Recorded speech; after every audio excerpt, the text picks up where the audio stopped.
एक दफा का जिक्र है कि एक गांव में दो कस्साब भाई रहते थे। वहां पर कारोबार की कमी की वजह से दोनों ने सोचा कि वो किसी दूसरे शहर या गांव जाकर अपना कारोबार जमाते हैं। इसी असना में उन दोनों ने असबाब बांधे और किसी दूसरे शहर की तलाश में निकल पड़े। बहुत दिनों की मुसाफत के बाद उनको एक छोटा सा शहर मिला जिसमें कसाबों की कमी थी। दोनों भाइयों ने कसाई की दुकान खोल ली और उनका कारोबार खूब चलने लगा। वो ईमानदारी से बकरे और मुर्गी का गोश्त बेचते थे और जो भी ग्राहक आता था उसकी तरफ तोल ज्यादा रखते थे, जिसकी वजह से उनका कारोबार बहुत अच्छी तरह चलने लगा। दोनों भाई मिलजुल कर काम करते और शाम में पैसे जमा कर गिनना शुरू कर देते। उनका मकसद था कि वो इतने पैसे जमा कर लें कि अपने शहर में एक बड़ी कसाब की दुकान खोल सकें और अपना घर पक्का बनवा सकें। यही सोचकर दोनों ने खूब मेहनत की। बहुत अरसा गुजर गया तो उन दोनों के पास अच्छी खासी रकम जमा हो गई, मगर वो थी सिक्कों की सूरत में, क्योंकि पुराने जमाने में सिर्फ सिक्के चलते थे। दोनों भाइयों ने एक छोटी सी थैली में अपनी तमाम जिंदगी भर की जमा पूंजी डाली और अपने गांव की तरफ रवाना हो गए। उनका सफर कई दिनों का था।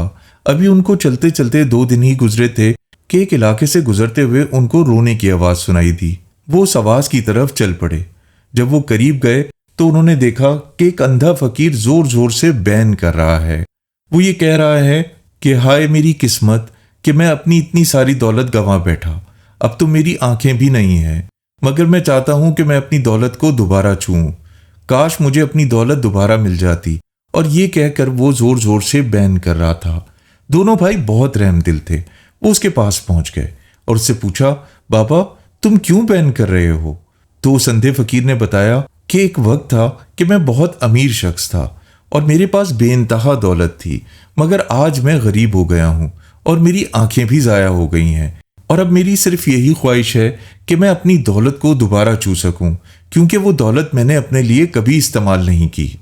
दोनों भाइयों ने एक दूसरे की तरफ देखा और मशवरा करने के बाद उन्होंने फकीर को अपनी थैली थमा दी ताकि वो इन सिक्कों को छू सके और उसकी दिली ख्वाहिश पूरी हो सके।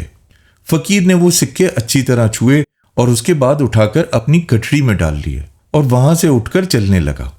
दोनों कसाब भाइयों ने उससे पूछा कि तुम कहाँ जा रहे हो? हमारे सिक्के तो देते जाओ। तो फकीर ने कहा, कौन से सिक्के? तो दोनों एकदम परेशान हो गए और उन्होंने कहा, वही सिक्के जो अभी हमने तुम्हें दिए थे। फकीर ने कहा, तुम झूठ क्यों बोलते हो? ये तो मेरी सारी जिंदगी की जमा पूंजी है। मैंने भीख मांग मांग कर ये तमाम सिक्के जमा किए हैं और तुम मुझसे छीनना चाहते हो? और फकीर ने जोर जोर से बैन करना शुरू कर दिया। आसपास के गुजरने वाले लोग भी वहां पर जमा होना शुरू हो गए।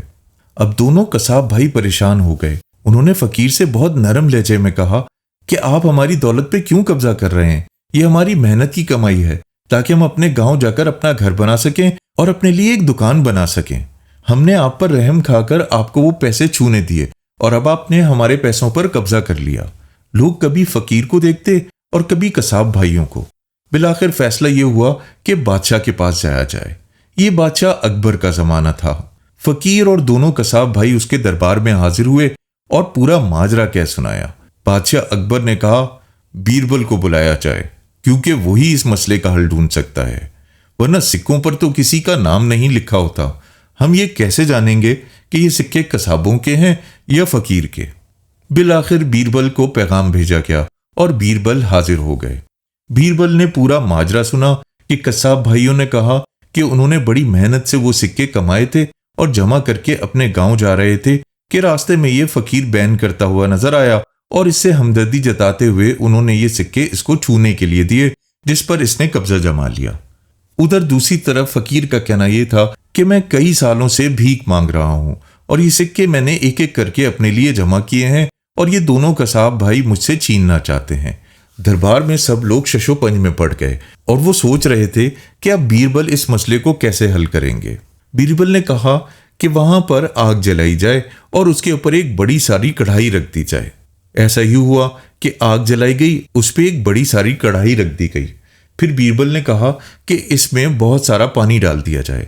कढ़ाई पानी से भर दी गई और आहिस्ता आहिस्ता पानी खौलना शुरू हो गया। बीरबल ने वो सिक्कों की थैली ली और वो सारे सिक्के कढ़ाई में डाल दिए और उसके बाद उसको आग पर से उतरवा दिया।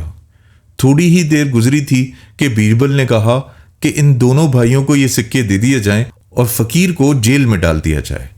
दरबारी हैरान और परेशान थे और बादशाह अकबर भी। बादशाह अकबर ने पूछा, बीरबल, आखिर तुमने ये कैसे जाना कि ये सिक्के कसाबों के हैं? बीरबल मुस्कुराए और कहने लगे, बादशाह सलामत, ये दोनों कसाब हैं और जब भी ये किसी से सिक्के लेते थे तो उस वक्त इनके हाथ में गोश्त की चर्बी लगी होती थी। जब मैंने ये सिक्के खोलते हुए पानी में डलवाए तो इसमें से चर्बी उतरकर ऊपर तैरना शुरू हो गई। अगर ये फकीर के सिक्के होते तो उन सब सिक्कों पर चर्बी ना लगी होती। इसी तरह मैंने जाना कि ये सिक्के कसाबों के हैं। पूरा दरबार वाह वाह करने लगा और बीरबल की अकल की दाद देने लगा। बादशाह अकबर ने भी बीरबल को खूब दाद दी और उसको मोतियों के हार से नवाजा।